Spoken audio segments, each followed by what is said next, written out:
wonderful manner. The method of teaching that I prefer is to go in details of the topics, of the terms, and answering questions. Unless you ask questions, you cannot learn anything. There is a difference between teaching and preaching. In preaching, you only listen to what the person in front of you is saying and you take it as the supreme truth. But when we are learning, when we are teaching, we have to face questions, asking questions and trying to answer those questions. I am saying trying because it is not possible for anyone to answer every question. People may claim, there are many people who claim that they know everything, but it is not so. This is a part of error analysis. This is a part of the error analysis. This is a part of the concept of uncertainty and or error that we learned in the last videos. That it is not possible to know everything, that it is not possible to know every exact details. So when you ask questions, you are trying to reveal something new, and answering that question may change many of the pre-established concepts. So let us start with our class. Today we will discuss in this second lecture of oscillations the explanation of oscillatory motion, that is most important, basic terms that are related to oscillatory motion with some examples. Now, the first thing, the first question that the student may ask or should ask, what is the difference between oscillatory motion and periodic motion? Both appear to be same, and in our initial courses we are taught many things, that every oscillatory motion is periodic, but all periodic motion is not oscillatory. So what is special about oscillatory motion? And how do the periodic motion and oscillatory motion differ from each other? Periodic motion, as we know, as it has been discussed in the previous lecture, that it is the motion that repeats itself after a certain interval of time. We call this time as the time period, and it is denoted by t. After that particular interval of time, the event repeats itself, and it is called a periodic motion. Repetition. This is the meaning of periodicity. This is what periodicity refers to say. Now, oscillatory motion is periodic, and it is a special type of motion that occurs in a to and fro manner. As you can see in the picture, the simple pendulum, the bob of the pendulum undergoes oscillatory motion, oscillatory or to and fro motion, to and fro motion about the mean or equilibrium position, mean or equilibrium position. This is the basic thing that every one of us who is studying this basic course of physics knows, that it is a to and fro motion, and it is moving about a mean position. We had a discussion about mean position, though it was not complete, and it will be taken in more detail in the subsequent sections. Now the question arises, why does this to and fro motion occur? And the next thing that we know, every oscillatory motion is periodic, but every periodic motion is not oscillatory. This is the thing that we know. So there must be a difference between oscillatory and periodic motion. The basic thing is that the oscillatory motion occurs in a to and fro manner. there is a equilibrium position or mean position about which the system is oscillating or making a to and fro motion. In the oscillatory motion, the significant aspect is that the body is moving away from the mean position or equilibrium position up to a fixed distance. Up the limit, the amount of displacement from the mean position is fixed and it is quite small, which describes a special type of oscillatory motion that I will discuss here. In oscillatory motion, the object is displaced from the mean or equilibrium position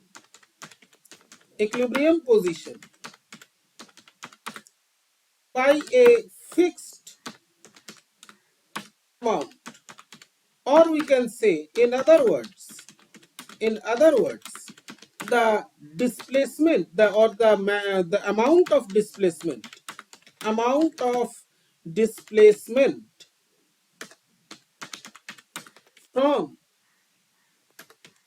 from the mean position is fixed or constrained. Constrained means limited. Constrained or limited. In the most simple situation, in the most simple way, if we try to explain this, we can say that in a periodic motion, in a general periodic motion, there is no concept of a mean position. If you are observing the Halley's comet, it is a periodic motion. It is appearing after some period of time, but you don't know what is the position of equilibrium of that comet. We don't know. But in oscillation, there is a mean position, there is an equilibrium position that is defined, and the displacement from that position is limited up to some small extent, and that defines the oscillatory motion. That defines the oscillation of a simple pendulum or anything, or atomic oscillation, whatever it is. In oscillatory motion, the mean position, mean or the equilibrium position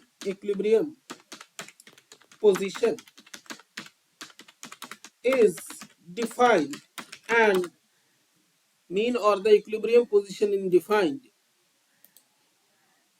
and in the case of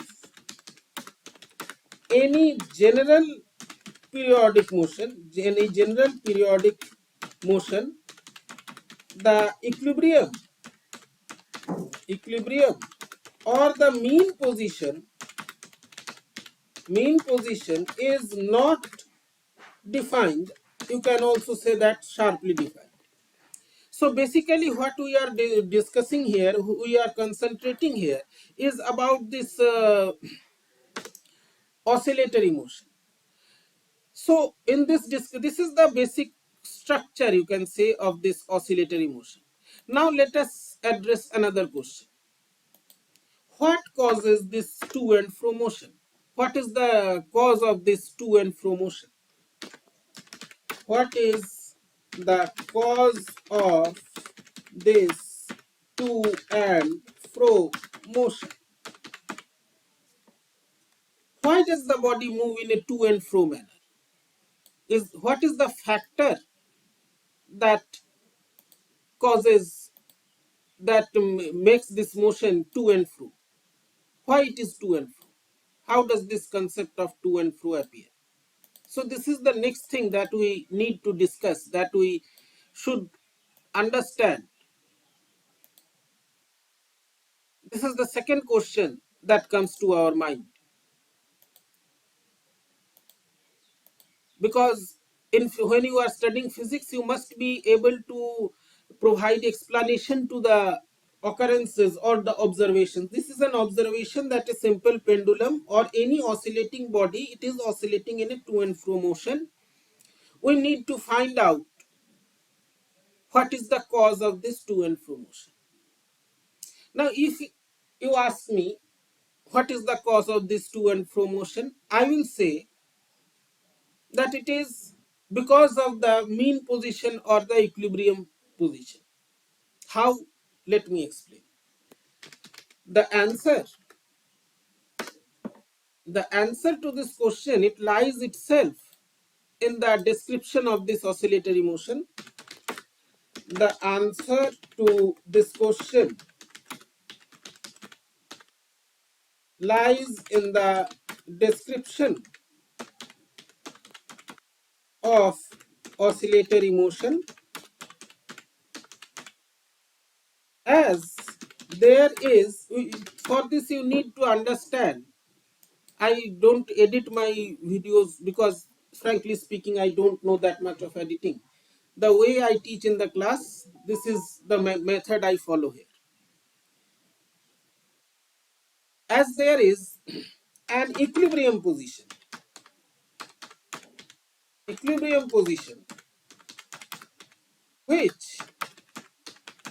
is the position of, the body where it is free from any external forces. This is a position where the body is free from any external forces and it is in a state of equilibrium or balance. External forces. This is the point. This is the point where the body is in a balanced state. Balanced state. Balanced state means that it is free from any external force that can disturb it, that can change its state, change its position. Now, what happens when we disturb this body? I will not use the word disturb. Rather, I should say that when we displace the body from the mean position, for example, suppose you are moving the pendulum a small distance away from the mean position, then what happens? This is the cause. This will explain the to and fro motion.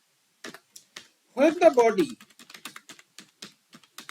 is displaced, when the body is displaced from its mean position, displaced from its mean position, then the body, then there is an external, there is a force that acts on the body to bring back to its original position of equilibrium. Now, this is a natural phenomena. Physics is all about the study of laws of nature. This is a natural phenomena. When something it is being disturbed from its equilibrium position or the position of balanced state, there is a force, there is a factor that tries to bring back the body to its original position of equilibrium, because equilibrium is the position of stability. Every one of us wants stability. We want to be in a stable state. And this force, let us first understand what this force is.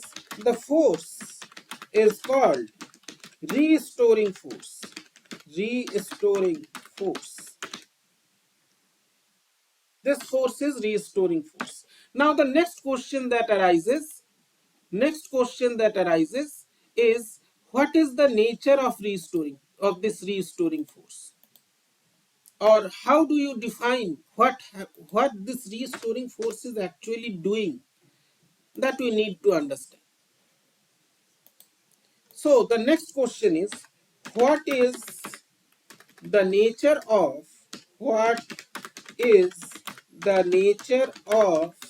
the restoring force?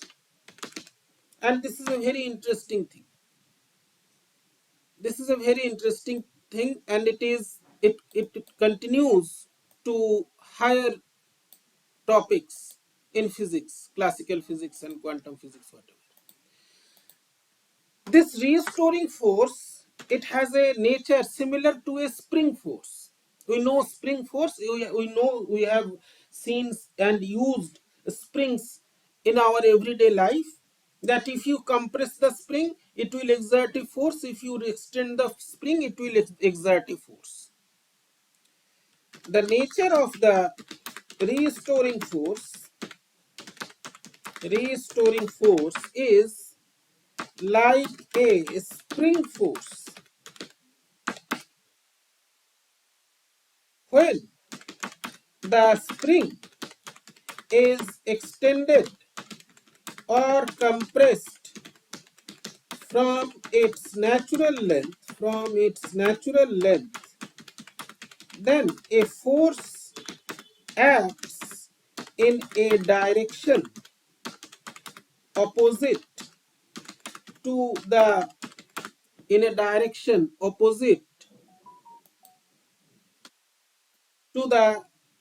extension or compression,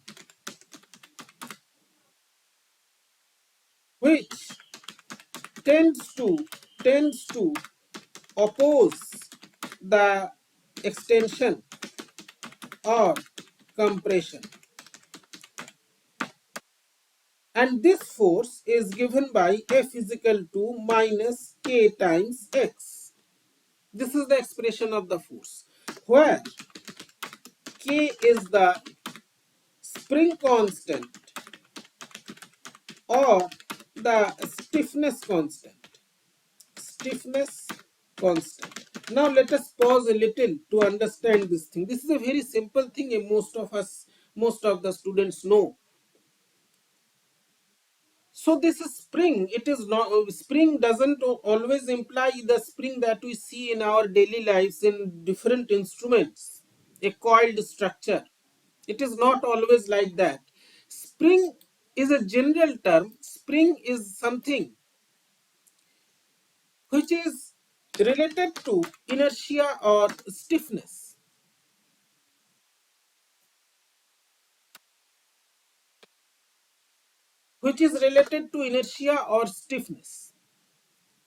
So this spring is related to what you call stiffness. Stiffness means a form of inertia which tends to oppose or which tends to stop the change in the equilibrium state. It opposes any change that is occurring in the normal state, or any change that is taking the system away from the normal state. This is called spring action. So spring is not limited to the coiled metal structures or elastic strings. It is also, as I have written here, it is called the stiffness constant. Stiffness means a tendency to show opposition to any change. If something is very stiff, it does not change its shape or change its state very easily. You have to apply a large force. If you have a spring that is used in a ball pen that is quite small and you can press it with your thumb, but if you see the spring that is used in the shock absorber of a vehicle that is quite strong, the K, stiffness constant or spring constant, that determines the strength of the spring force. Spring is something that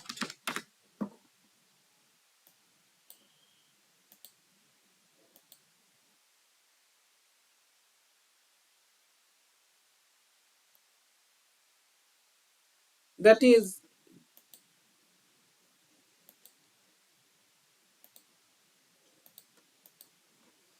is not restricted to the metal springs that we see in our daily lives, but spring force is a general term that denotes the tendency to oppose any change in shape or state of the system. It is not confined to only those springs. So every material, whenever you have inertia, whenever you have mass, that is related to some extent to this spring action. So it is a tendency to oppose any change in shape or state of the system. We can say that the spring constant, and that there is a very good example I will show you sometime, that the spring constant K, which is the measure of the spring force, which is a measure of the spring force, is a kind of inertia called spring inertia. It opposes any change in the shape of the spring. If you are extending the spring from the natural shape, it is opposing it. If you are trying to if you are compressing the spring, it is opposing. So this K is a kind of inertia, and it is a natural property. So one of the students, it happened with me, he asked, this means the systems which are oscillating, they have springs inside them? Yes, they have springs inside them. Not the springs that you see in your daily lives, but the action, but the method of operation is similar to a spring, and this is why it is called the stiffness constant. In any material, the atoms are attached to each other by spring-like forces. Spring-like forces.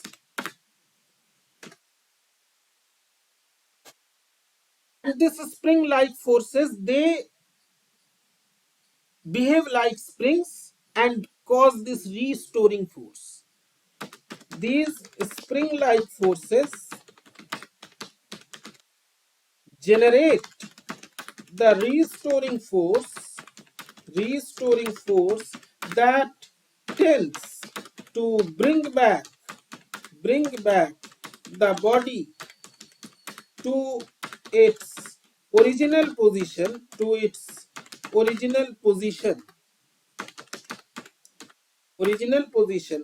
when it is disturbed from the equilibrium position.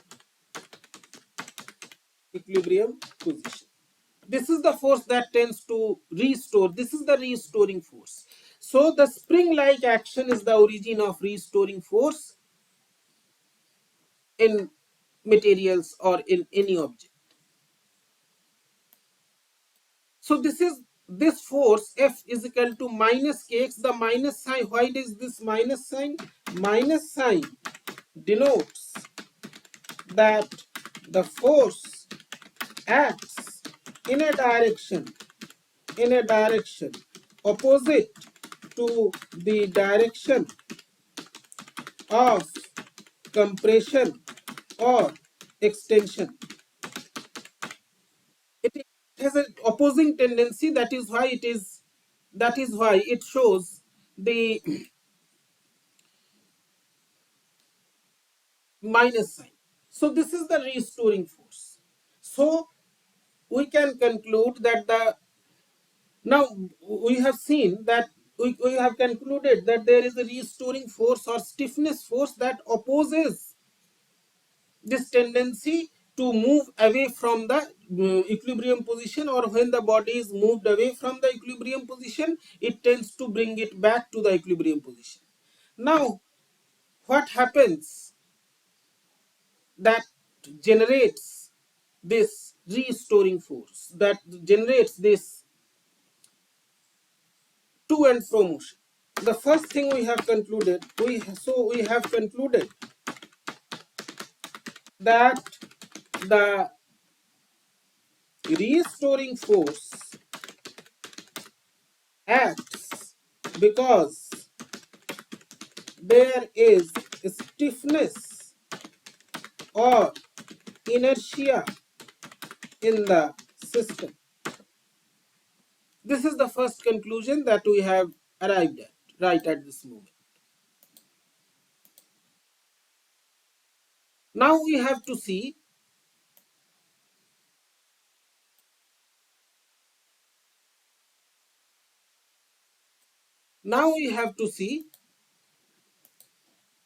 what causes this,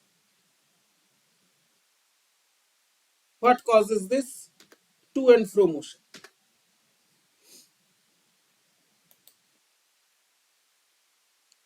This any motion. Now if someone asks you what causes motion, what will we answer? Whenever there is motion, now motion is studied in two methods. One is called kinematics, another is called dynamics. Kinematics deal with the type of motion. It is a straight line motion. You have three equations. It is a circular motion. You have similar equations in circular coordinates or in polar coordinates. When we are studying dynamics, dynamics means you have to see what is the cause of that motion. What is causing that motion? This is what we want to know. So what in dynamics, what you write an equation of motion. You write an equation of motion.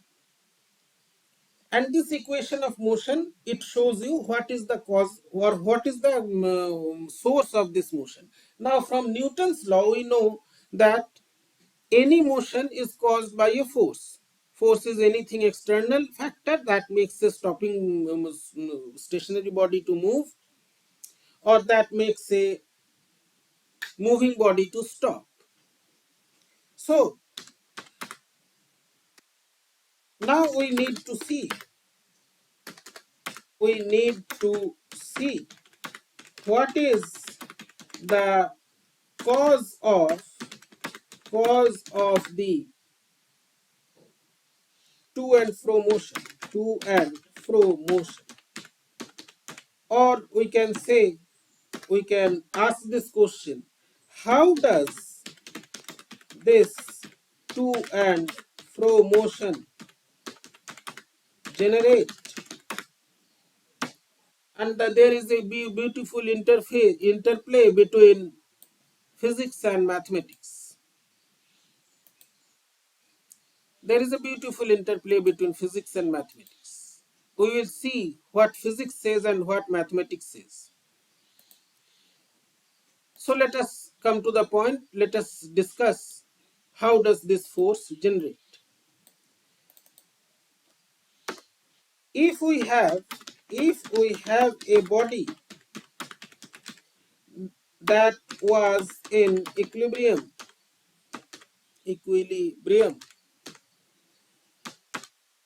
and it was disturbed or moved away from its mean or equilibrium position, then the restoring force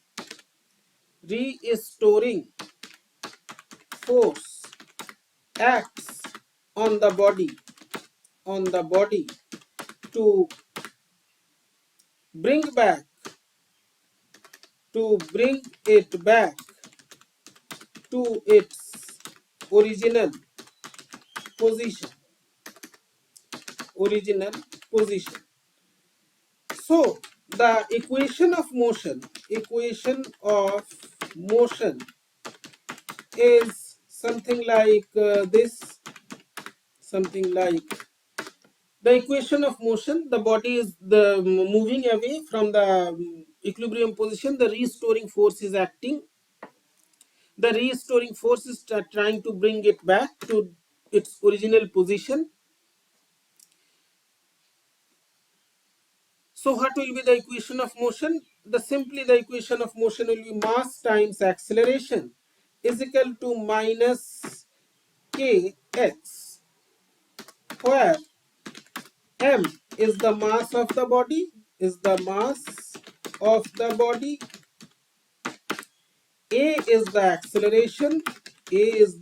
acceleration, and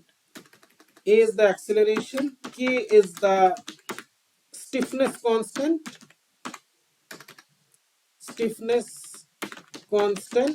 or spring inertia, remember that term, stiffness constant, and x is the amount of displacement from the original position, from the equilibrium position.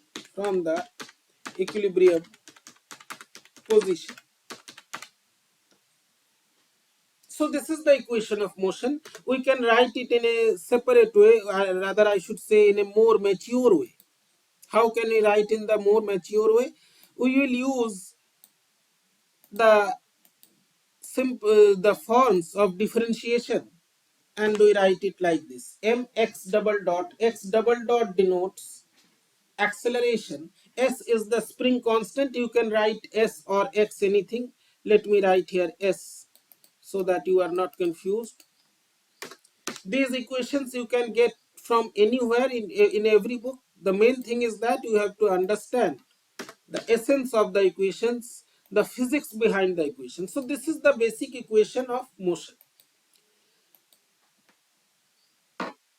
Mx double dot is equal to minus kx. Now what after this? If you are asked to solve this equation, so this is basically a differential equation.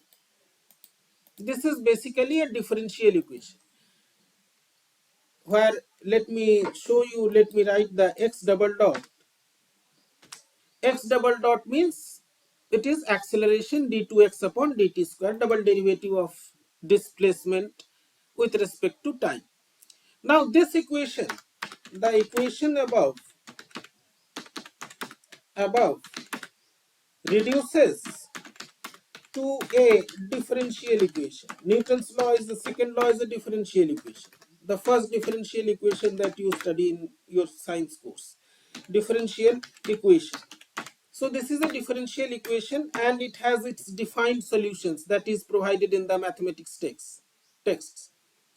There are defined solutions. We will see here the physics behind these solutions. So you can write it in a more simple way or in a more compact form like this. This is the differential equation. Mx double dot, you bring the, let me number these equations. This is equation number 1. Say.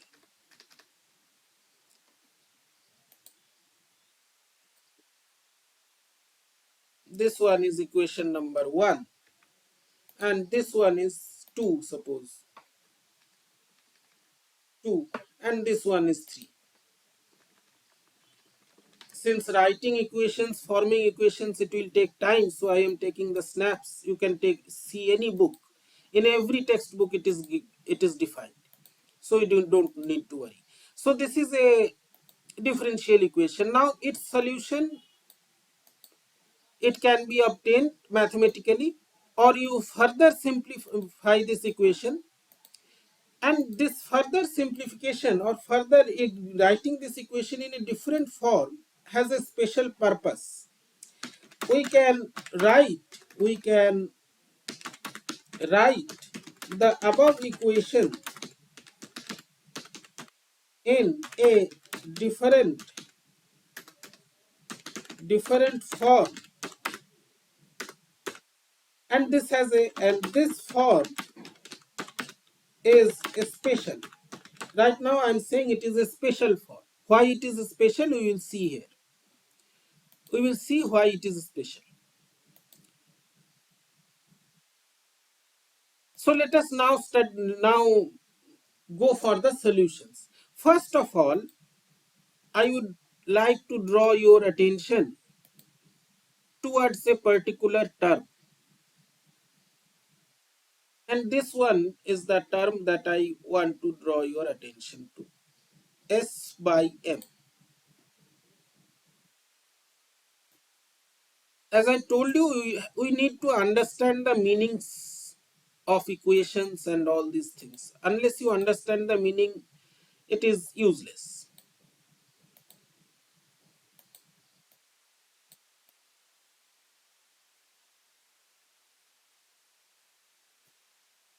This one.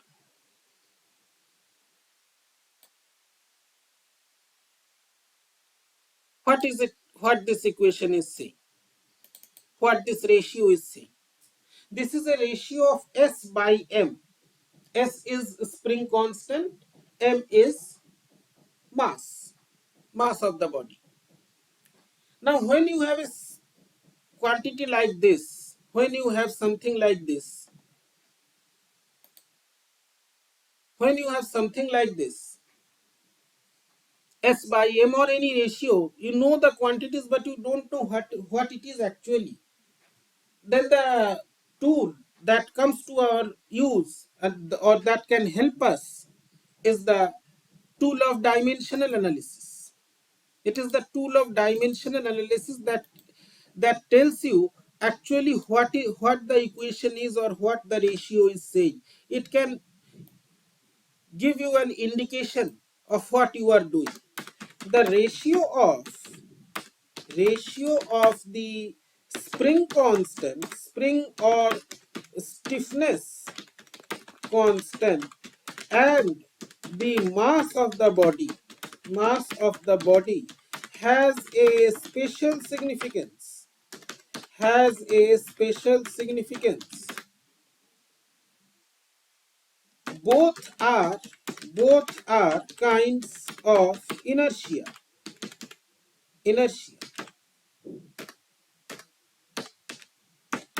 To understand what this ratio is, let us do the dimensional analysis. Dimensional analysis.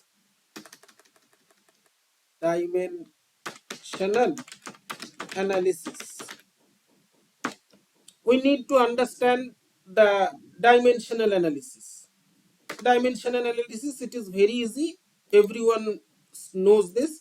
And if you take the dimensionality, if you check the dimensions of S by M, S is a spring constant. S is a spring constant. It is force by X, force by distance. And M is mass. So you take the dimensions and you have this quantity. MLT to the power minus 2 force by L X, F by X and by mass M. So what you are left with, you are left with T to the power minus 2. T to the power minus 2. Simply it is T time raised to the power minus 2. I will not define T at this stage. I will define it in the later section. So this is what we have got. You can see this, you can do this yourself, you can get it in every textbook that is available on waves and oscillations. So this is T to the power minus 2. This T is defined as the time period of oscillation. Now, what you physically conclude, okay, this is T, it is given in every textbook. You can see every teacher will tell you, explain you that this is time period of oscillation. So basic physics, what you conclude from here, if I ask you, what is the basic physics? Time period means the time after which the event is repeating, means the body is making to and fro motion, It is passing through the mean position. It is passing through the mean position, going to both sides, again coming to the mean position. One complete oscillation is there. The time taken in making the one complete oscillation, it is obtained from the ratio of two spring constants. So what you conclude, the time to complete one oscillation is defined, or it is defined by the ratio of the two inertia factors. This is one conclusion that we have got. And now, before going to the other terms, let us define what is one complete oscillation. So whenever you are studying one complete oscillation, we know that one complete oscillation means the body is going from the mean position to one side, again coming back to the mean position, going to the other side and returning to the mean position. It has completed one oscillation. We say this is one oscillation. Again, there rises a question, why this is one oscillation? Why we don't say that it is moving from the mean position going to one direction, it is one oscillation? Why don't we count it as one oscillation? And that is a very fundamental topic. I will discuss it.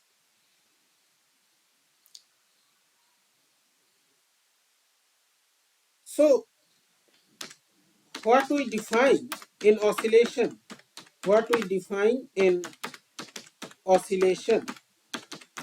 is that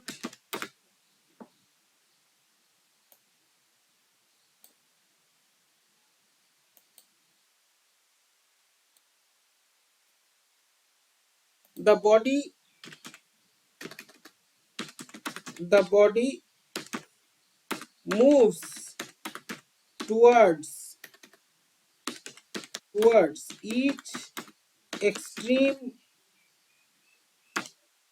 position from the mean position and then returns back to the mean position. This is oscillation. Every one of us know. Now, here we have a term, extreme position. What does this extreme position mean? What is extreme? Extreme means something in the to the maximum extent. Now, what is going to be maximum? Again, let us concentrate. Let us see this picture of a simple pendulum and try to understand a new definition of oscillation. A new definition of oscillation. We have studied oscillations lots of times. Now see, let us define. This is a new definition of oscillation. The extreme positions in the above diagram, they are A and C. B is the mean position. Why A and C are called extreme positions? A and C are extreme positions. The question is why they are called extreme positions. Why they are called extreme positions. What do we mean by extreme position? Let us try to understand this. Why we call extreme position? These are the key things. At the positions A and C,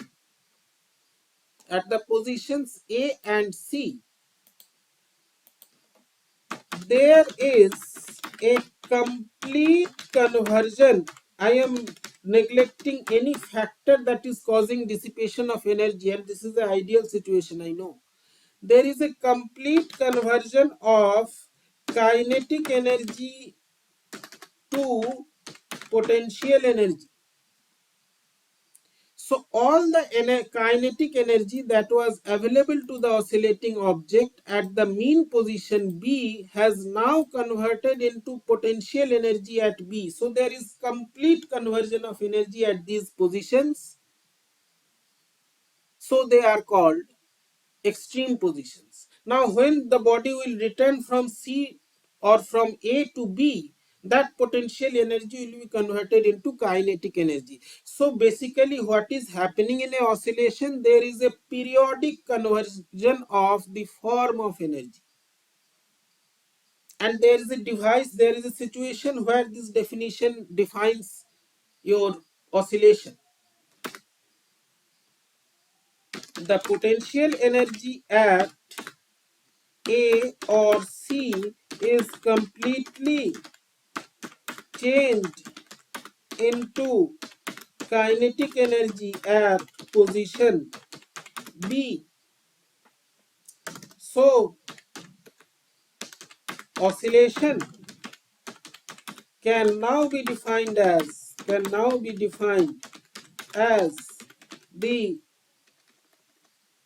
the periodic change in the form of energy from kinetic energy to potential energy, and then back from potential energy to kinetic energy. So this is the new form of definition, the new way to define oscillation. And there is a device, there is a system that works on this definition. I will come to that concept.